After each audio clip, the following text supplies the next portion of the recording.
Bapak Ibu saudara-saudara yang Tuhan Yesus kasihi, um, kitab suci orang Kristen, Alkitab sering juga disebut Injil. Memang tidak seluruh Alkitab adalah Injil karena ada juga hukum-hukum Tuhan di dalamnya dan sebagainya. Tetapi memang kalau dikatakan bahwa inti Alkitab adalah Injil itu adalah benar. Kita tahu bahwa kata Injil berarti kabar baik yang dikirimkan oleh Tuhan lewat firman-Nya yang mengatakan bahwa keselamatan kita sudah dikerjakan oleh Tuhan Yesus Kristus, dan keselamatan itu direncanakan bahkan sebelum dunia dijadikan. Bahwa kalau kita simak baik-baik pengajaran Rasul Paulus dalam surat Efesus pasal 1, kita dapat mengerti di sana bahwa sebelum dunia dijadikan, Allah, Tuhan Allah Bapa sudah merencanakan dan memutuskan bahwa dia akan memilih sejumlah orang, dan orang-orang itu akan diberikan menjadi milik anaknya yang tunggal, yaitu Yesus Kristus Tuhan kita. Orang-orang itulah yang disebut orang-orang pilihan.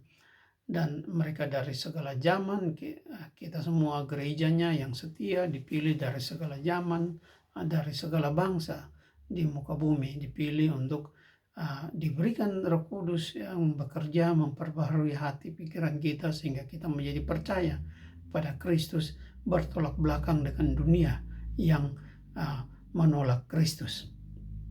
Nah, Bapak Ibu kasih Tuhan sekalian, itulah kabar baik yang menjadi inti dari pengajaran Kristen, pengajaran firman Tuhan di dalam Alkitab, bahwa Kristus sudah menyelamatkan kita. Dan ini juga adalah merupakan keunikan atau merupakan keistimewaan dari pengajaran Kristen dibandingkan dengan semua pengajaran yang lain. Bapak Ibu sekalian, perhatikan baik-baik bahwa yang istimewa adalah pengajaran Kristen, bukan orang Kristennya sendiri. Orang Kristen sendiri pada dasarnya sama dengan semua manusia yang lain. Kita adalah orang-orang berdosa, kita semua sudah melanggar kehendak Tuhan. Kalau ada orang beragama lain yang menjadi koruptor, orang Kristen juga ada yang koruptor.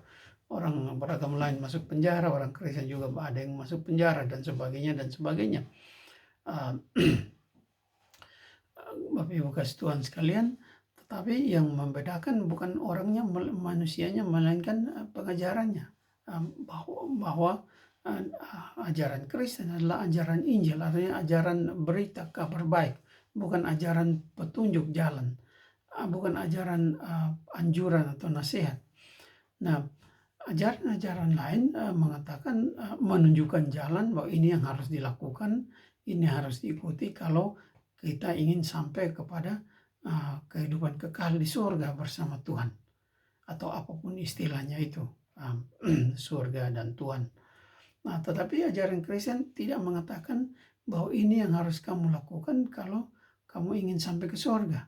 Ajaran Kristen mengatakan bagi semua orang yang Tuhan pilih, Kristus sudah melakukan hal yang perlu dilakukan supaya kita bisa mendapat tempat di surga, dipastikan untuk mendapat tempat di sana dalam keselamatan yang kekal. Dan Kristus sudah melakukannya di kayu salib ketika ia mati untuk menebus dosa-dosa kita. Keselamatan kita sudah dipastikan di sana ketika Tuhan Yesus berkata di akhir hidupnya di atas kayu salib, Tuhan Yesus berkata sudah selesai. Artinya semua hal yang perlu dilakukan untuk menyelamatkan kita sudah selesai dilakukannya.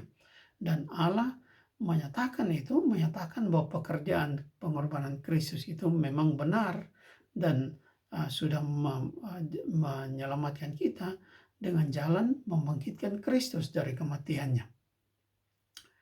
Nah, Bapak Ibu kasih Tuhan sekalian, ada orang-orang yang menjadi bingung bagaimana Tuhan bisa mati dan baru kemudian dibangkitkan, dan itu kebingungan yang tidak perlu, karena Kristus itu adalah manusia dan Tuhan pada saat yang sama. Kemanusiaannya memang harus mati sebab dia menanggung dosa-dosa kita, tetapi ketuhanannya tidak pernah mati. Ini bukan satu rumus matematika yang kemudian bisa diselidiki dan bisa dimengerti sepenuhnya, tetapi ini adalah hakikat pekerjaan Tuhan yang harus dipahami, eee, juga dengan, pertama-tama dengan iman. Walaupun bisa dicari penjelasannya lumayan jelas di dalam firman Tuhan. Dan pasti nanti kita bertemu muka dengan muka pada waktu kedatangan Tuhan Yesus. Kembali kita tahu dengan sebenarnya apa yang terjadi. Tetapi Bapak Ibu sekalian yang yang saya ingin tekankan kembali di sini adalah bahwa pengajaran Kristen di dalam Alkitab bukanlah satu uh, petunjuk jalan saja, tetapi satu pernyataan kabar baik bahwa keselamatan sudah dicapai oleh Kristus bagi kita. Jadi kita tidak perlu berjuang untuk mendapatkan keselamatan yang kekal itu. Kristus yang sudah berjuang sampai mati di salib untuk mendapatkannya bagi kita. Sehingga kemudian sehingga dalam Injil dia berkata pada murid-muridnya, pada para pengikutnya, bahwa dia akan pergi menyiapkan tempat bagi kita di rumah Bapaknya, karena dia tahu pasti memang ada tempat bagi kita di sana. Sebab apa? Sebab dia sudah mendapatkannya. Dia waktu itu akan, tetapi sekarang sudah mendapatkannya lewat pengorbanannya di kayu salib. Nah, Bapak Ibu kasih Tuhan sekalian, dengan demikian kita berfokus pada pribadi Kristus sekarang. Saya bersyukur dan kita semua orang percaya harus bersyukur, Bapak Ibu. Mengapa?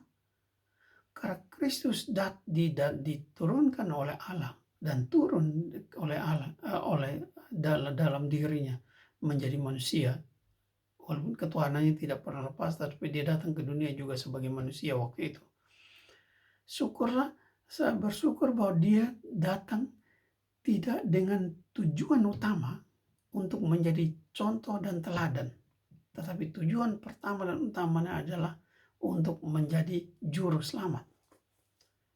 Seandainya tujuan utamanya datang ke dunia ini hanya untuk menjadi contoh dan teladan bagi kita, dan umpama saja ajaran Kristen mengatakan siapa yang bisa meneladani Kristus, dialah yang akan sampai ke surga, maka tidak ada yang bisa. Tidak ada yang bisa. Bagaimana mungkin kita bisa sempurna dari awal, tidak jatuh ke dalam dosa dan tidak berada di bawah kuasa dosa? Kita untuk bertahan dalam pikiran, perkataan, dan perbuatan untuk tidak berbuat dosa selama 1 jam saja hampir mustahil. Apalagi selama hidup. Tetapi